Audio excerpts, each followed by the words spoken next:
আসসালামু আলাইকুম, আমি রিয়ান এগ্রো থেকে আশিক। এই যে দেখেন আমাদের এই গরুগুলা অনেকে মোটা তাজা কীভাবে হয়, কখন হয় বুঝতে পারে না আসলে।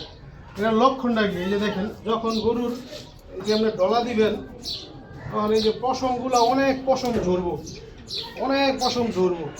আমি দুপুরবেলা এগুলো ডলছি কতক্ষণ, যখন দেখবেন যে অনেক পশম ঝরতাছে গরু থেকে, তখনই ভাববেন যে আপনার গরু মোটা তাজা হওয়ার শুরু হয়ে গেছে। এবং কি গরুর সবচেয়ে বেশি ইম্পর্টেন্ট হচ্ছে খামারে আপনার মশা এবং মাছি থেকে দূরে রাখতে হবে। মশা মাছি থেকে যখন আপনি এটাকে দূরে রাখবেন, তখন দেখবেন যে আল্লাহর মধ্যে প্রত্যেকটা গরু খুব সুন্দর এবং মোটা তাজা হয়ে যাবে।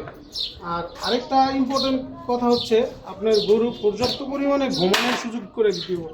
আপনি বারবার খাওয়াইলে যে গরু মোটা তাজা হবে তা কিন্তু না ভাই। আপনার গরু সকালবেলা যখন খাওয়াইবেন, সাথে সাথে ঘাস খাওয়াই ফেলবেন, তাহলে গরু ঘুমানোর একটা সময় পাবে, নির্দিষ্ট টাইম। সবসময় সময় মেনটেন করে গরুর খাবার এবং বিশ্রামের সময় দিতে হবে। তাহলে দেখবেন যে আল্লাহর মধ্যে আপনাদের গরু মোটা তাজা হবে ইনশাআল্লাহ।